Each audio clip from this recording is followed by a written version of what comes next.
pebalap Astra Honda Racing Team, Fadilah Arbi Aditama, akan tampil di balapan dunia GP Moto3 di sirkuit Motorland Aragon, Spanyol pada 1 September 2024. Pebalap asal Purworejo, Jawa Tengah ini bertekad untuk semakin memperkuat performa terbaiknya pada balapan yang menjadi rangkaian gelaran balap dunia MotoGP. Bekal sebagai pebalap, 1 musim penuh pada ajang FIM Junior GP, yang juga menggunakan beberapa sirkuit yang sama dengan MotoGP, membuat satu-satunya pebalap Indonesia di puncak balap dunia ini memiliki motivasi tersendiri untuk tampil membanggakan bagi negerinya. Sebelumnya, Arbi telah bersaing di GP Moto3, seri Catalunya sebagai wildcard dalam ajang Moto3 World Championship pada bulan Mei lalu. Pada kesempatan tersebut, Arbi finish di posisi ke-23. Cedera yang baru saja selesai, ia derita, menjadi tantangannya kala itu bersaing di GP Catalunya. Pada balapan GP Moto3, Arbi akan bersaing dengan pebalap-pebalap dunia lainnya bersama Honda Team Asia. Saya berterima kasih kepada Astra Honda Racing Team, Junior Talent Team, dan Honda Team Asia yang telah memberi kesempatan emas ini. Saya sangat antusias dan akan mengerahkan kemampuan terbaik saya dalam kesempatan yang luar biasa ini, ujar Arbi. Selain Arbi, dalam ajang kejuaraan balap dunia ini pun juga terdapat alumni AHRS lainnya, yakni Mario Suryo Aji yang bersaing secara reguler di kelas Moto2 World Championship bersama Honda Team Asia. Kesempatan sebagai pebalap wildcard maupun pebalap reguler di kelas Moto2 dan Moto3 di ajang balap dunia ini telah dilakoni jajaran alumni AHRS. Selain Arbi dan Mario, di antaranya pebalap yang bersaing di ajang ini ialah Andi Farid Izdihad yang biasa dikenal sebagai Andi Gilang dan Gary Salim. Saat ini, alumni AHRS lainnya pun tengah berjuang di ajang kompetisi bergengsi lainnya seperti Asia Talent Cup dan Asia Road Racing Championship.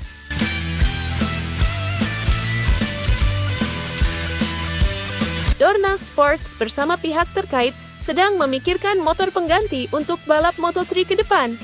Kuda besi saat ini yang 1 silinder dengan kapasitas mesin 250 cc dianggap terlalu kecil, jadi baik menyangkut konstruksi tubuh motor ataupun kubikasi mesin. Soal silinder, memang jelas dan tegas terlalu jauh jaraknya dengan mesin Moto2 yang berbasic Triumph 765 cc. Di samping itu, juga tren pembalap yang saat ini relatif lebih tinggi dan besar. Terlebih dengan aturan FIM tahun 2023 yang mewajibkan batasan usia petarung Moto3 yang harus 18 tahun, terkecuali bisa 17 tahun untuk racer yang masuk 3 besar klasemen akhir Junior GP dan Red Bull Rookies Cup. Namun, memang belum ditetapkan sehubungan apa yang akan menjadi pengganti pacuan Moto3. Ada opsi dengan motor 400 sampai 500 cc. Hanya saja, ditegaskan bahwa peraturan motor baru Moto3 ini tidak akan diberlakukan sebelum tahun 2027 karena semua masih dalam tahap berproses. Usai sepakat menjadi tim kedua Yamaha di MotoGP 2025, Pramac Racing kabarnya akan mengepakkan sayapnya di kejuaraan Moto2. Pramac Racing tidak akan masuk begitu saja, namun dengan memaksa menghentikan kerja sama antara Yamaha dan Valentino Rossi di Moto2. Tim milik Paolo Campinotti tersebut akan mengambil alih Yamaha VR46 Master Cam yang musim ini dibela oleh Ayumu Sasaki dan Jeremy Alcoba. Dilansir gridauto.com dari moto.it, hanya tinggal beberapa poin saja sebelum Pramac dan Yamaha mengumumkan proyek baru mereka ini. Nantinya tim Pramac Yamaha di Moto2 ini akan memakai sasis buatan Bosco-Scuro yang saat ini sedang naik daun di kejuaraan kelas menengah tersebut. Mereka akan meninggalkan Kalex yang sampai musim 2024 ini masih digunakan tim VR46 Master Cam. Kerjasama ini juga menegaskan bahwa ke depannya pembalap muda Yamaha akan dibina langsung oleh Pramac Racing. Pramac akan menjalankan program pembalap muda Yamaha yang akan diproyeksikan menjadi pembalap MotoGP ke depannya. Namun perlu diingat bahwa meski tim VR46 Master Cam tidak ada lagi di Moto2, bukan berarti hubungan Rossi dan Yamaha berakhir. Rossi masih tetap bisa menjadi brand ambassador Yamaha dan program VR46 Master Cam tetap berjalan. Namun sifatnya kembali seperti sebelum tim balap VR46 Master Cam ada. Jadi, masih akan ada program VR46 Master Cam di VR46 Ranch, seperti yang diikuti pembalap Indonesia Wahyu Nugroho dan sejumlah pembalap muda tahun ini. Selain itu, gebrakan Pramac dan Yamaha lainnya dalam proyek ini adalah dengan merekrut pembalap top di Moto2. Nama Tony Arbolino naik ke permukaan untuk direkrut dan bisa saja diplot menjadi pembalap masa depan Yamaha ke depannya.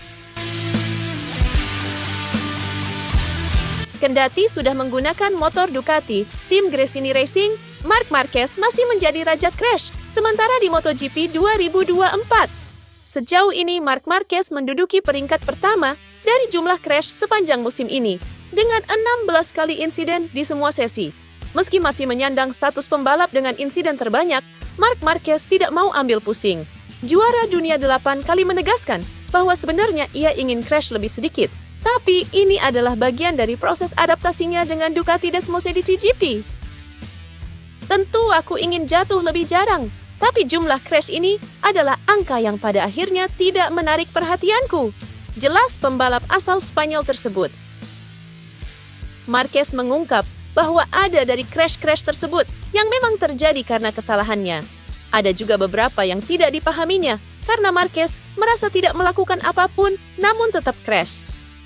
Nah, kalau menurut kalian, gimana nih dengan komentar pembalap yang sudah juara dunia MotoGP sejak awal debutnya itu? Francesco Bagnaia, yang saat ini membela tim pabrikan Ducati, menunggangi Ducati Desmosedici GP24. Ini adalah motor MotoGP Ducati generasi terbaru yang tahun ini digunakan oleh Bagnaia, Enea Bastianini, Jorge Martin, dan Franco Morbidelli. Sedangkan Marquez menggunakan Desmosedici GP23 atau 1 tahun lebih tua dari motor yang dipakai 4 pembalap tadi. Selain Marquez, GP23 saat ini digunakan oleh Alex Marquez, Fabio Di Giannantonio, dan Marco Bezzecchi. Lalu sebenarnya, seberapa besar perbedaan kedua motor ini? Apakah Marquez benar kalah motor dari Bagnaia? Pecco yang tahun lalu menggunakan GP23, angkat bicara soal beda motornya sekarang dengan tahun lalu. Tidak ada perbedaan besar, keduanya sangat mirip, ucap Bagnaia. Terbaru, Pablo Nieto yang saat ini menjabat koordinator di VR46 Academy, angkat bicara. Nieto mengumpulkan hasil pembicaraan Bagnaia dan Morbidelli pengguna GP24 bersama Bezzecchi pengguna GP23 selama di VR46 Academy. Saat ini perbedaannya sangat sedikit, berbeda dengan perbedaan GP22 dengan GP23 yang sangat-sangat besar, ujar Pablo.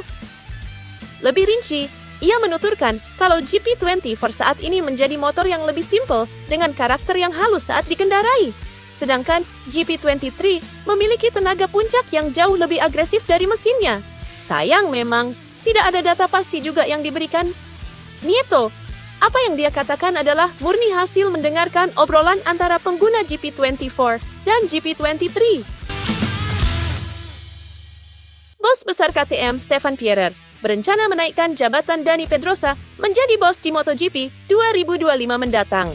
Dani Pedrosa ditawari untuk menjadi leader dalam pengembangan motor KTM RC16 dengan tanggung jawab lebih besar dibanding sebagai test rider biasa di MotoGP. Stefan Pierer ingin Dani Pedrosa lah yang mengatur dan mengarahkan semua orang dalam pengembangan KTM RC16. Nantinya dari mulai insinyur, teknisi, kru, pembalap utama, ataupun test rider lain harus tunduk dengan arahan dari legenda MotoGP tersebut dalam hal pengembangan motor. Dengan demikian, harapan Pierer akan membuat arah pengembangan motor lebih fokus dan efektif. Selain itu, dengan posisi tersebut, Pedrosa juga dapat hadir di setiap seri dan membantu langsung pekerjaan KTM dalam menghadapi Grand Prix. Dengan mengemban jabatan itu, urusan test rider utama bisa diserahkan lebih banyak ke Pol Espargaro maupun test rider lain. Namun Dani Pedrosa masih bisa tetap terjun langsung menjajal motor KTM RC16 meski statusnya jadi bos dalam tim pengembang. Bahkan Pedrosa juga masih sangat bisa ikut balapan dengan jatah wildcard seperti sebelum-sebelumnya